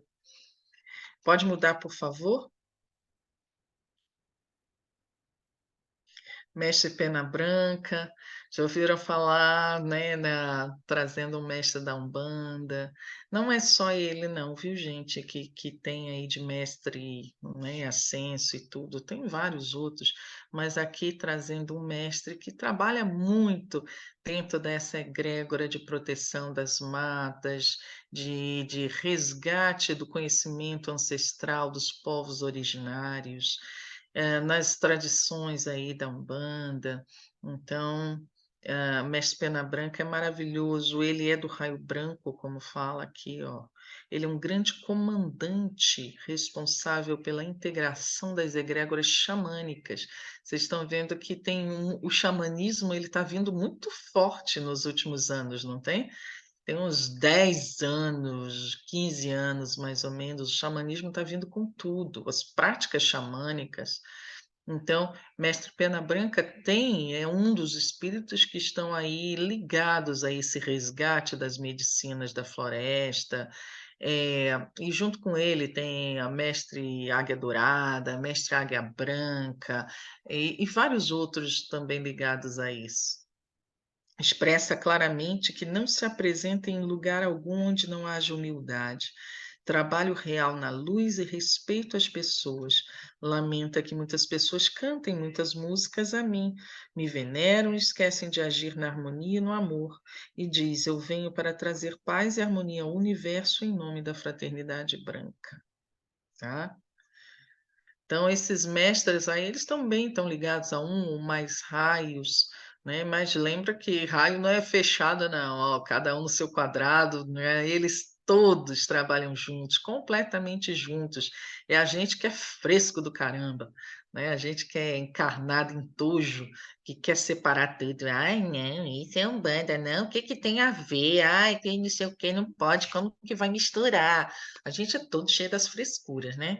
Então lá não tem isso, não. É gente de turbante, trabalhando junto com gente cocá trabalhando com Greyzinho, com extraterrestre, com outro que não sei o quê, com arcanjo, com um pato católico. É uma galera assim super do bem. Teve uma vez que eu tive um sonho que eu vi uma reunião, estava participando lá, meio igual uma mosquinha, né, que caiu de paraquedas nessa reunião. E eu olhava assim para um lado e para o outro, gente, tinha gente de tudo quanto é lugar, assim, de todo tipo, preto, branco, amarelo, azul, sei lá, grande, pequeno, de 3 metros de altura, de meio metro, né? Com cocá, com isso, com aquilo, outro, de óculos, sem óculos. Era muito interessante a tal da reunião. Era gente de todas as tradições da terra, da intraterra, da fora-terra, e todo mundo falando de amor, de caridade, buscando ali unir forças, unir conhecimentos em prol do nosso planetinha que está passando por esse momento, né? Tão difícil. É super legal. Lá entre eles é assim mesmo, é tudo junto e misturado. Aqui é a gente que fica achando que vai dar problema. Aham. O xamanismo é do mundo inteiro.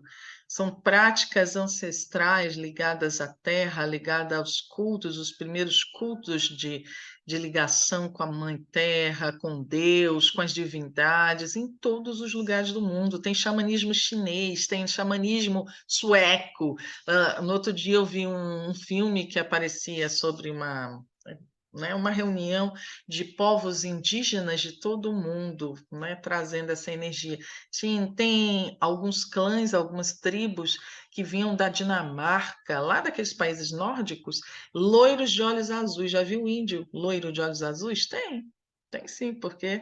E eles trabalhavam, falavam lá dos cultos deles, da cultura deles, eles vinham com aquelas roupas assim, colares e tudo, e loiro de olhos azuis. Então eram xamãs nórdicos, tem xamãs lá do Polo Norte, né? Os esquimós, né? Tem siberiano, tem chinês, japonês, brasileiro, africano, australiano, americano. O xamanismo não é de um lugar ou outro, né? É de todos os lugares. Antes das práticas religiosas formalizadas aí que acabaram se desenvolvendo. Pode mudar, por favor?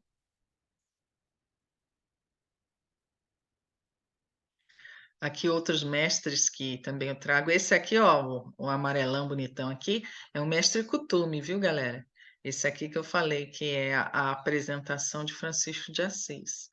Francisco de Assis que a gente vê, aquele com hábitozinho, aquilo ali é a apresentação de uma encarnação dele na Itália, em Assis, lá na Idade Média, mas é uma das imagens, né, das apresentações desse ser.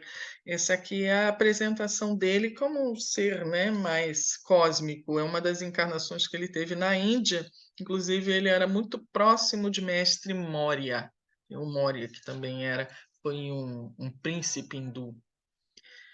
Esse aqui é uma das imagens, se eu não me engano, é de Valcourt. E esse aqui é Mestre Afra. Mestre Afra é o mentor espiritual do continente africano. Né? Tem muita gente que fica assim, poxa, se eu fico vendo Mestre Essêncio, loiro de olhos azuis, gente, tem Mestre Essêncio de tudo quanto é tipo. Por isso que eu saio botando aqui para o pessoal não ficar com mimimi, dizendo, porque é tudo loiro. Não, tem japonês, tem chinês, tem preto, tem branco, tem indígena. Os mestres não estão nem aí para isso, não. Isso aí também é coisa da gente, de querer retratar, embranquecer, empretecer, né? Não tem isso, não. Lá para eles o que importa é a cor do coração, se brilha mais, né? O mestre Afra? Se é biotipo de baiano, eu não sei. Se é baiano, Aguinaldo? Ele pode ser africano, sei lá. Mas ele é o mentor espiritual da África. Então, pode mudar, por favor? Esse aqui é um mestre também que eu amo muito, mestre Babaji. Né? Depois vocês procuram aí, ó, aí no chat. Deixa eu ver aqui. Cadê? Deixa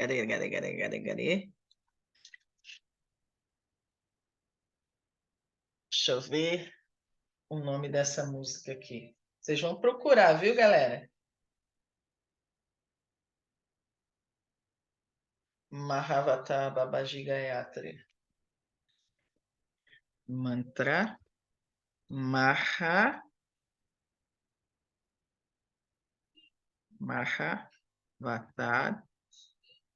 Babaji Gayatri.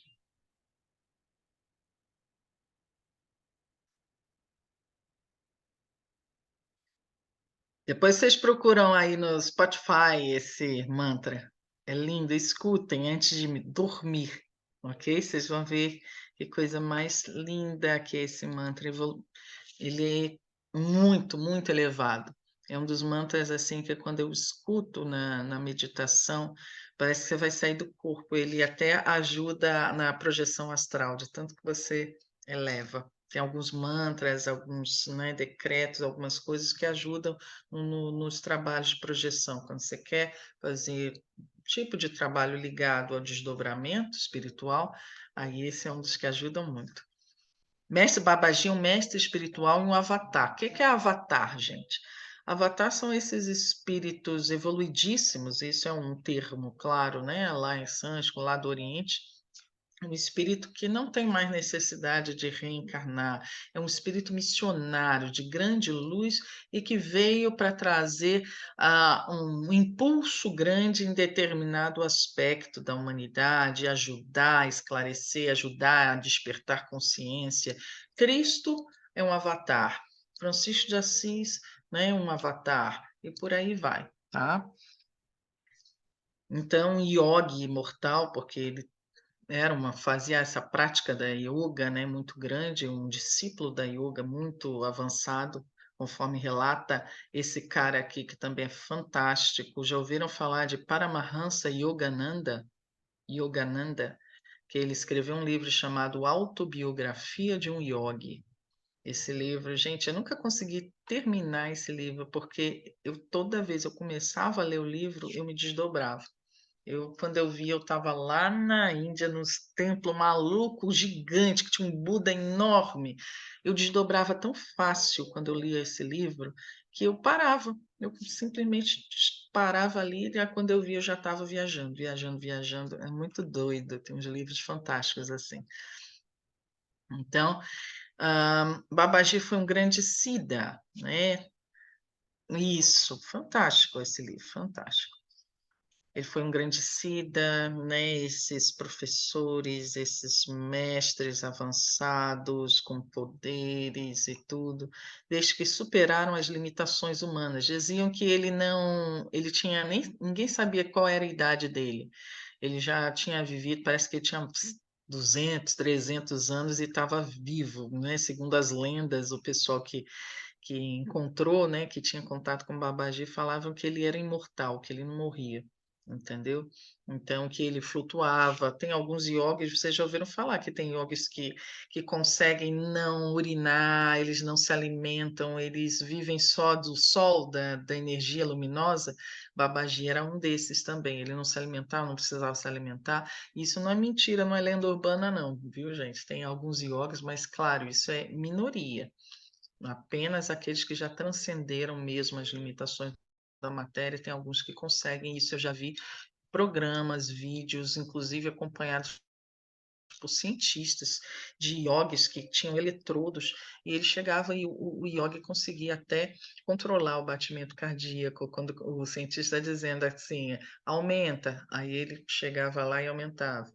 Diminui, aí ele fazia o coração dele, pela vontade dele, diminuir os batimentos. Sabe o que que é isso?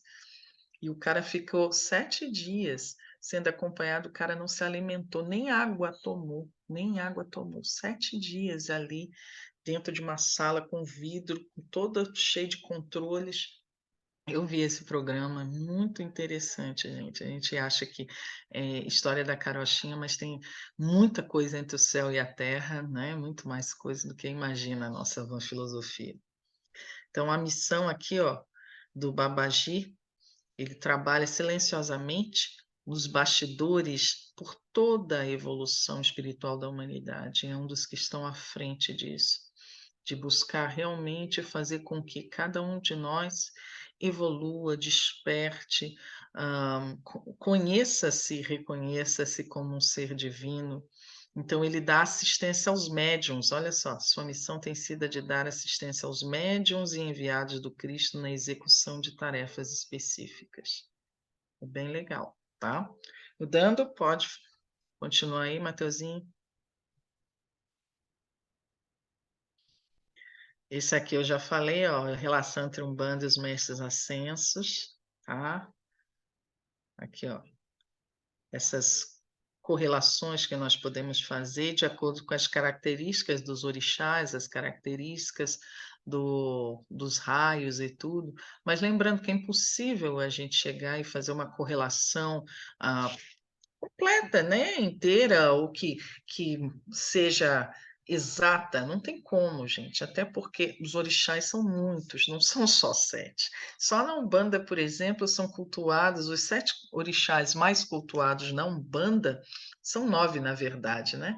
Então, ó, você tem Oxalá, você tem Iemanjá, Oxum, Yansan, Oxóssi, Xangô, que mais? O Mulu, Nanamburuquê, e fica faltando qual? Ogum, né? Então, nós temos 9 orixás que são mais cultuados na Umbanda. E ainda tem alguns outros, né, que a gente não ouve falar muito. O Sanha, não ouve falar muito. O Obá, não ouve falar muito. O Xumaré, não ouve falar muito. E por aí vai. Tem muito orixá, gente. Então, não tem como a gente ficar querendo fazer essas correlações com 7 raios. Mas a gente pode trazer algumas coisas de semelhanças. Pode mudar, por favor? O Oxaguian é um Oxalá, né? Mas na verdade é mais do candomblé, é uma qualidade de Oxalá. O Oxaguian e o Oxalufã seriam qualidades de Oxalá. Um é o Oxalá novo, né? O Oxalá guerreiro, e o outro é o Oxalá velho, que é o Oxalufã. Da mesma forma que a gente tem várias qualidades de outros, né? Tem o Baluayê barra o Mulu, o Baluayê é mais novo, o Mulu é mais velho, né? Tem qualidades de Iemanjá, tem qualidades, mas isso é mais candomblé, tá? Na Umbanda não se preocupa, não se fixa muito em qualidades nessas desdobramentos, não. A gente fala é Oxalá. Não tem, para Umbanda não tem o Xaguian e o Xalufã, tem o Oxalá, ok?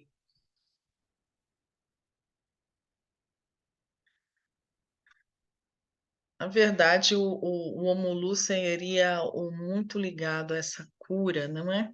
E o processo, vamos dizer, o Senhor da cura, e o Obaluayê tem uma ligação muito com a passagem, né? Essa coisa da doença para a cura, da vida para a morte, da morte para a vida, entendeu? Nascimento e morte, essas passagens têm muito a ver com o Obaluayê, tá? E a cura em si tem a ver, né, a doença em cura, os processos aí entre as duas coisas tem muito a ver com o Mulu. O Mulu seria uma qualidade mais do velho, né, mais assim, de Obaluayê velho, o Obaluayê seria mais moço, e também no sincretismo, o Obaluayê tem a ver com São Roque, o Mulu é sincretizado com São Lázaro, tá? Então, ó, aqui a vibração de um orixá com as energias provindas diretamente do cosmos são essas tochas, tá? Então, isso aí a gente está falando, são virtudes, são energias cósmicas que vêm e se manifestam e se sustentam e ancoram nos sítios da natureza, nas regiões naturais, como o Xum que está falando aqui, as águas doces, o elemento água, entendeu? Então são as energias e as virtudes, quais são? Amorosidade, sensibilidade, riqueza e por aí vai. Pode mudar, por favor? Aqui, ó, assim como os mestres ascensionados representando os orixás, fazem parte da grande fraternidade branca, não são os orixás, são aqueles que representam e vêm em nome de determinado orixá, tá? Esses que a gente chama de falangeiros dos orixás.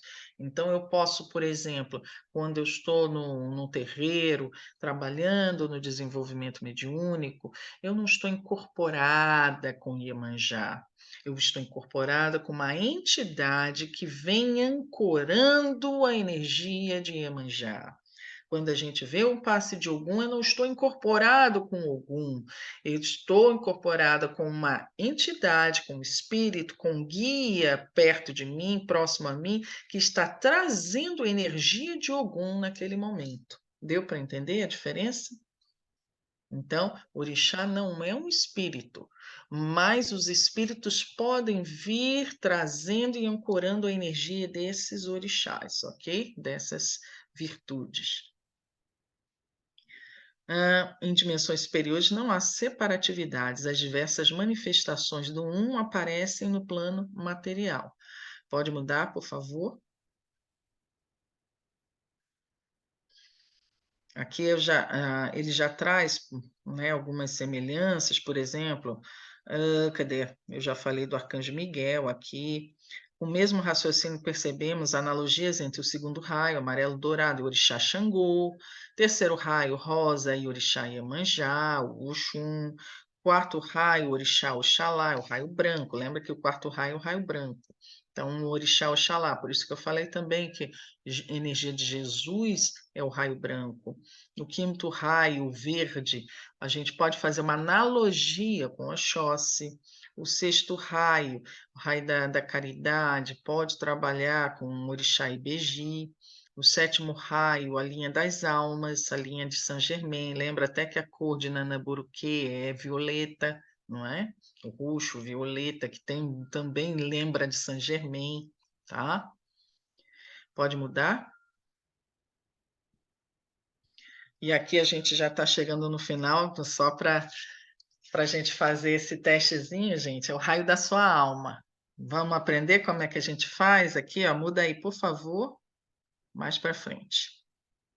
Mais um pouquinho. Isso. Não, volta aí. Isso. Esse que eu quero que vocês peguem. Vocês têm um papelzinho aí com canetinha? Pega aí um papelzinho com caneta, só para vocês fazerem essa conta na hora. É super fácil. Descobrindo o raio de missão. O que é o raio de missão, gente? O raio de missão é o raio, né, dentro daqueles 7 que a gente viu ali, que está vibrando atual, na sua vida atual, né, para te ajudar, trazendo virtudes, para que você possa bem cumprir a sua missão de vida, né? Então, é um raio que vem trazendo algumas coisas que você precisa, ou que você precisa desenvolver, ou que você precisa utilizar para que você cumpra o seu propósito na vida atual, tá? Então, por exemplo, lembra que eu falei que o meu raio de missão, né? Pelo menos disseram aí, não o raio da alma, não. Meu raio de missão, se eu não me engano, é o rubi dourado, o raio da alma que é o branco. Então, o meu raio de missão é o rubi dourado. Então, qual é o propósito do rubi dourado? É o raio dos missionários, é o raio da caridade. Então, o que eu preciso fazer?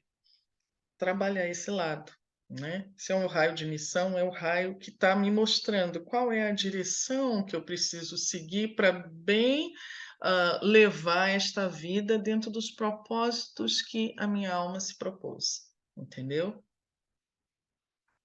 Como é que a gente acha o raio de missão? É só vocês somarem a data do nascimento de vocês. Ó, eu botei aqui, ó. Esse aqui é minha data de nascimento, 8/8/1970. É minha mesmo. Você pega aqui, ó. 8 mais 8, né? O dia 8, mês 8. Pega 1970, que dá 17. Faz a redução, né? 17, 1 mais 7 dá 8 também. Então, 8 mais 8 mais 8 dá 24. Reduz de novo, 2 mais 4 é 6. Ok? Qual é o sexto raio? Raio rubi. Ok? Deu para entender isso? É só somar. Pega a data de nascimento de vocês, reduz para um número. Se der, por exemplo, 8, só tem 7 raios, né? Se der 8, então você vai ter que tirar 7, vai ser o raio 1. Ok? Lembrando que 8 é 7 mais 1, ok? Então você vai ser do raio 1. Se der 9, vai ser do raio 2. Faz a continha aí e vê o que que dá. Raio 2. Nádia, então você é do raio amarelo dourado. Raio de missão. Raio 1 é o raio da vontade, raio da coragem. Bárbara também, raio 6, o rubi dourado. Então, você tem que desenvolver esse processo seu de devoção, de altruísmo, fazer o bem, praticar caridade. Isso está dentro do seu propósito, Bárbara. O raio 2 tem muito a ver com a busca do conhecimento, da evolução do cognitivo, o autoconhecimento, a busca espiritual, as respostas, a sabedoria, buscar cada vez mais a sabedoria no dia a dia. O raio 1 é trazer a sua coragem, a sua força interior. Quem é do raio 1 é isso que precisa desenvolver, não é? A tua vontade, não desistir, continuar, né? O raio 4 é o raio branco cristal, é o raio dos artistas, é a busca do equilíbrio, é o equilíbrio, é a harmonia, é a ascensão interior. Isso aí já falei. Ninguém deu raio 7 até agora? O seu foi quanto? Fernando, o seu foi quanto? 2. O 5 é o raio verde. Então, como o raio verde é o raio da cura, o raio da verdade, né? Então, buscar essa autocura, buscar a verdade, que não é a nossa verdade, mas é realmente a busca da verdade maior dentro de nós. Buscar o equilíbrio, né? Que traz a cura, como eu falei, não existe cura sem equilíbrio.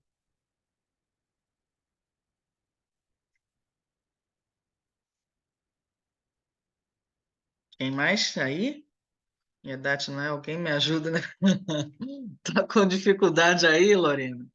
Ó, 2 mais 8 dá 10, certo?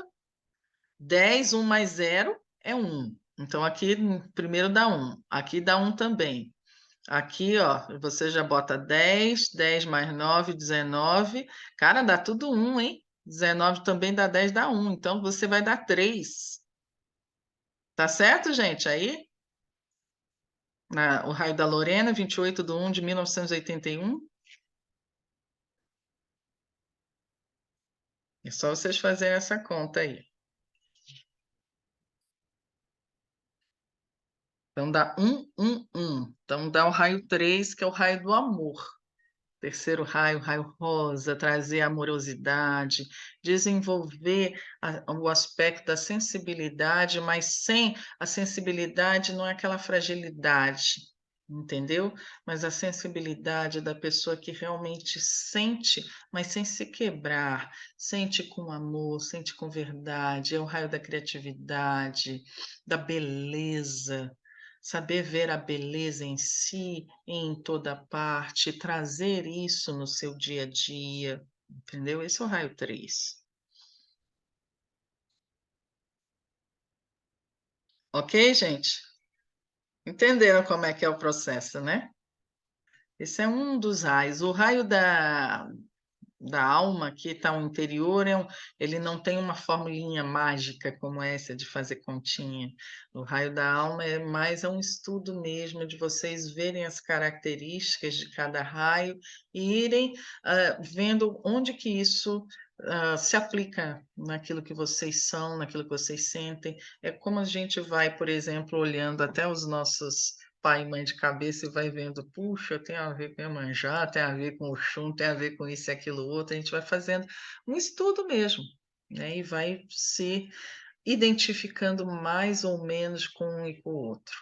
Então, o raio da alma, para vocês encontrarem o seu raio da alma, vocês têm que fazer esse estudo e, claro, o processo de autoconhecimento em primeiro lugar, né? Porque senão, se vocês não sabem quem vocês são, não dá nem para comparar, né?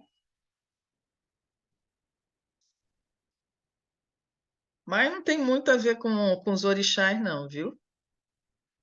Porque, como eu falei, os orixás é só uma analogia.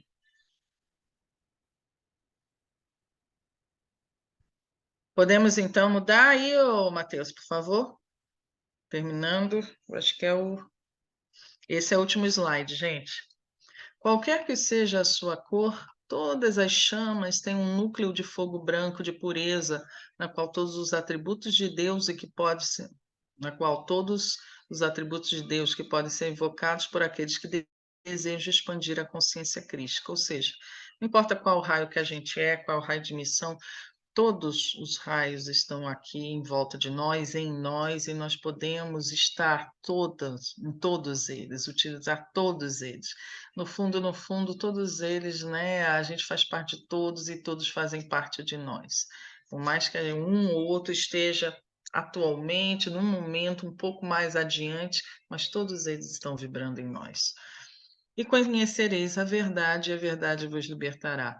Adoro essa frase porque realmente ela simboliza muito essa necessidade da gente buscar o conhecimento, porque o medo é fruto, é filho, né, muito próximo da ignorância. Então, o preconceito da mesma forma, quase todas as mazelas que a gente vê no mundo são filhos da ignorância.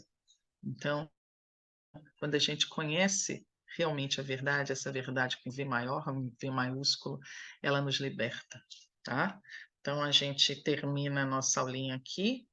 Pode apagar aí, pode sair, Mateuzinho.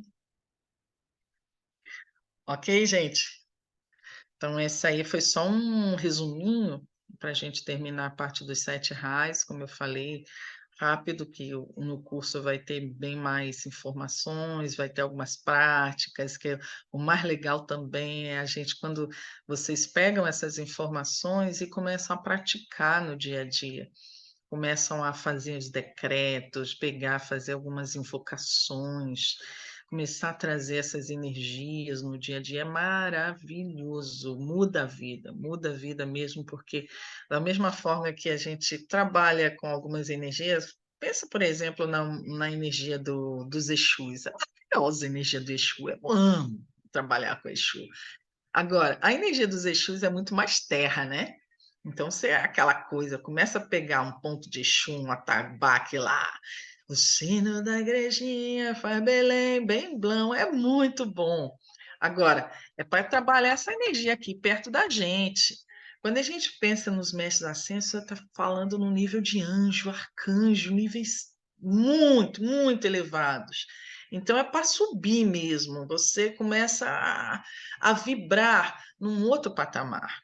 Então, é muito interessante a gente ter esse equilíbrio, a gente saber que a gente pode trabalhar com as energias materiais, e são muito interessantes. A energia do xamanismo é muito terra, é muito aqui, é forte, é linda, mas também tem essas energias celestiais. E quando a gente equilibra as duas coisas, a coisa fica muito mais bonita, muito mais completa, que a hora a gente precisa subir, mas tem hora que a gente precisa estar aqui também, trabalhando, né, entre a gente, lidando com essas coisas. E, no fundo, a gente é céu e terra, a gente é espírito e matéria, a gente é tudo isso e mais alguma coisa, tá? Alguma dúvida, gente? Aproveita e faça suas perguntinhas finais.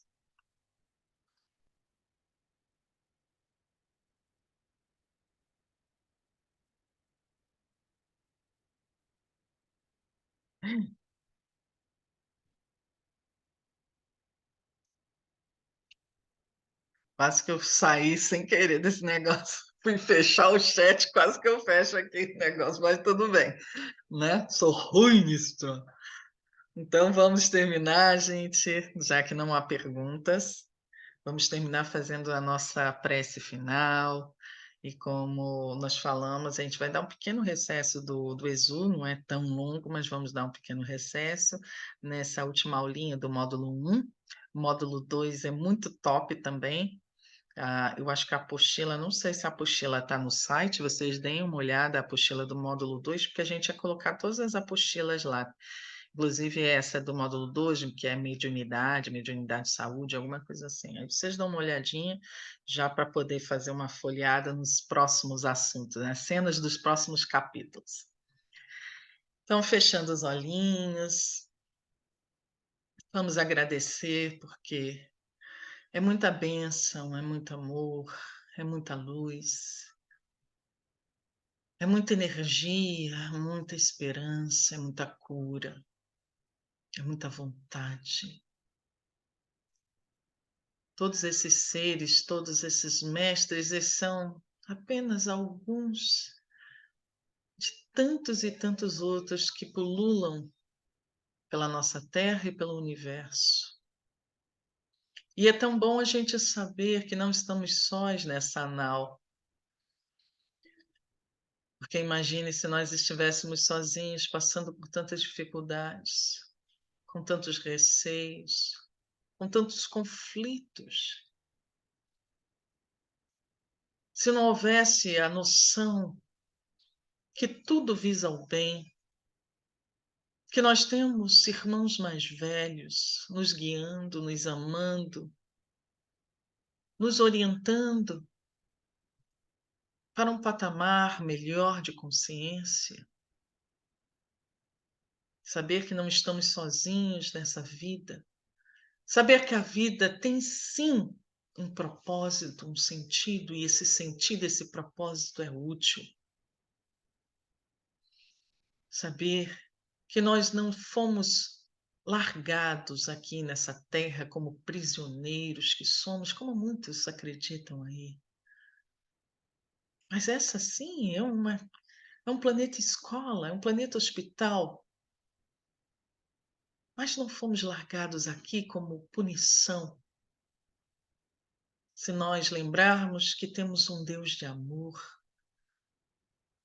que temos um pai e uma mãe, não vamos pensar na nossa caminhada, na nossa experiência atual, como uma punição, como uma prisão, mas como uma oportunidade para o nosso espírito retomar alguns ensinamentos, algumas escolhas e fazer melhor desta vez.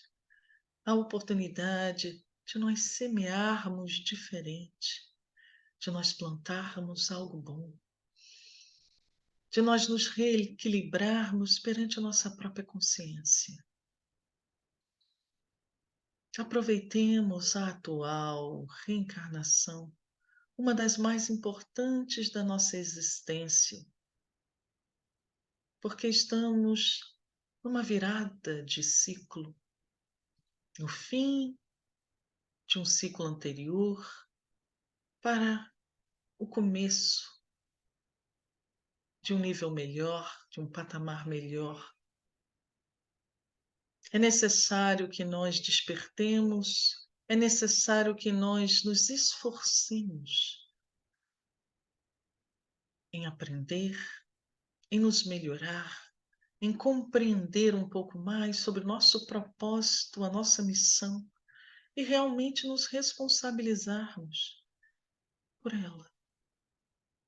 Não estamos aqui por prazer, para que tenhamos as nossas vontades atendidas, para que passemos pela vida só recebendo, recebendo, sugando, exaurindo os recursos da terra e daqueles que nos circundam. Não viemos como seres egóicos que somos para poder vampirizar tudo isso. Viemos aqui para receber o que precisamos, mas para compartilhar também do muito que temos, do muito que somos. A vida é dar e receber. E só evoluiremos quando compreendermos isso, saindo da infância, daquela visão do bebê que tudo quer, que acha que é o centro do universo, e compreendendo que estamos aqui como um ser entre milhões, bilhões de outros tantos nesta terra. E só através da fraternidade, da união, do respeito mútuo, do cuidado, que conseguiremos fazer com que o nosso mundo, nossa amada Gaia, realmente se liberte e dê um salto quântico para o próximo nível evolutivo. Gratidão, Senhor. Gratidão a todos os seres de luz. Gratidão, antes de tudo, ao nosso governador planetário, ao nosso amado Jesus, Yeshua. E que possamos dizer em nome dele: Pai nosso que estais nos céus, santificado seja o vosso nome.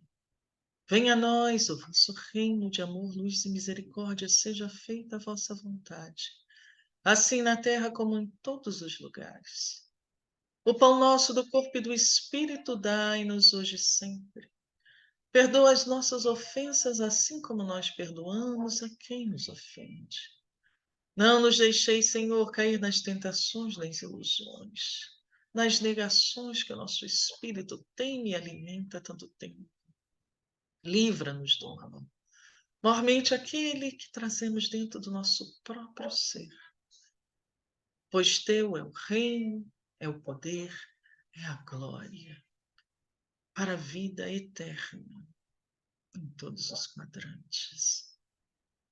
Que possamos então encerrar este encontro, esta aula, e o módulo 1 do nosso estudo sistematizado universalista, dizendo graças a Deus e graças a Jesus. Que assim seja.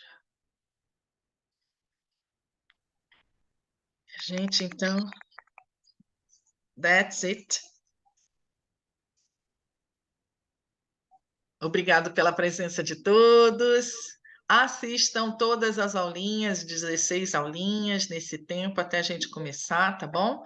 Aí eu já aviso quando eu tiver mais ou menos uma data para recomeçar o módulo 2, aí vocês vão saber aí, porque eu vou fazer primeiro o calendário, tem curso, tem tanta coisa para fazer, e o dia só tem 24 horas, fazer o quê, não é? Então, um beijo, um cheirinho em todos.